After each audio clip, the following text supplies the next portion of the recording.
বলেছি হবে, আমাদের প্রধানমন্ত্রী বলেছেন হবে, মন্ত্রীরা বলে গেছেন হবে, আগামী 2 বছর মধ্যে ইনশাআল্লাহ এখানে আপনারা ফিরে কৃষক কার্ড শুরু করেছেন, খাল খনন কর্মসূচি শুরু করেছেন। যারা খেলাধুলা করে, খেলাধুলা প্রফেশন হিসেবে নিতে চায়, তাদের জন্য নতুন করে কাজ শুরু করেছেন। প্রতিটি 8টি কর্মসূচি গ্রহণ করেছেন ছেলে মেয়েদের, বাচ্চাদের উন্নয়নের জন্য এবং কৃষি কারণের জন্য। সব দেশে একটা উন্নয়নের একটা জোয়ার হইতে শুরু করেছে।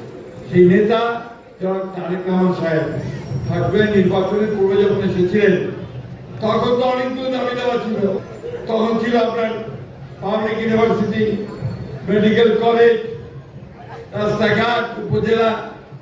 কিন্তু যখনই আমাদের লোকেদের দাবির মুখে উনি বললেন যে এয়ারপোর্ট হবে, বলার সঙ্গে সঙ্গে সমস্ত মাঠ আনন্দে উদ্বেলিত হয়ে গেল। কেন? ওই লোকগুলো কিন্তু কেউ সহজে বিমানে উঠতে পারবে না। পারবে কি? 10,000 টাকা বিমানে উঠে পারবেন? পারবে টাওয়ার আমাদের। কেন? এটা আমাদের গর্ব, আমাদের প্রাইড, আমাদের গর্ব দেবে থাকবে একটা এয়ারপোর্ট আছে, ঠিক না? এটাই মূল। আজকে আমাদের মাননীয় অতিথিরা, আমাদের অত্যন্ত প্রিয় মানুষ, আমাদের দেশের সকলের কাছে আমাদের বিমানমন্ত্রী আফরোজা রিতা, আমি থেকে সকলের রিতা বলে ছোট বোনের মতোই সবসময় আমি জানি। আমাদের মিল্লা, আমার মেয়র চাচা বলেছে, আমাদের বাবলু মির্জা সাহেব মনে আছে তোমার? বাবলু মির্জা মনে আছে? ওনার মেয়ের সঙ্গে ওনার চাচা তো ভাইয়ের বিয়ে হয়েছে, সেদিক থেকে আত্মীয়। শুধু আমি কিন্তু আর ছাড়ি নাই, দুজনকে ধৈর্য শক্তি করে নেই। যে প্রধানমন্ত্রী কথা দিয়েছে সাহেব আপনাদের এটা করতে হবে, আমাকে করতে আপনারটা হবে।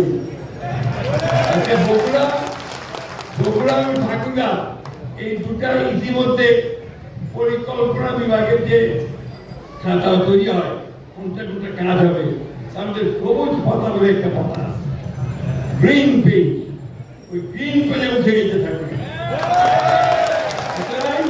আমি সাংবাদিক ভাইকে বলবো, আপনি ওই যে অযথা প্রশ্ন করছেন যে কবে হবে, কিন্তু আপনার মুহূর্তের মধ্যে ঘষা দিলে আমার হয়ে গেল তাতে হবে না।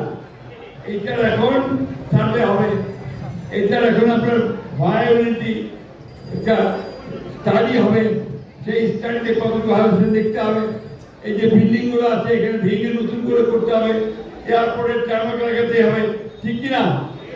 চাইলে যদি চাই না যে প্লেন উড়িবে পারবে কি? বুঝেও হবে। সাংবাদিক বাড়িকে বলছি, আমরা সবাই বিজ্ঞ পণ্ডিত মানুষ, এটা বুঝে প্রশ্ন করলে আমরা খুশি হব। হবে ইনশাআল্লাহ, বলেছি হবে, আমাদের প্রধানমন্ত্রী বলেছেন হবে, মন্ত্রীরা বলে গেছেন হবে, আগামী 2 বছর মধ্যে ইনশাআল্লাহ এখানে আপনারা ফিরে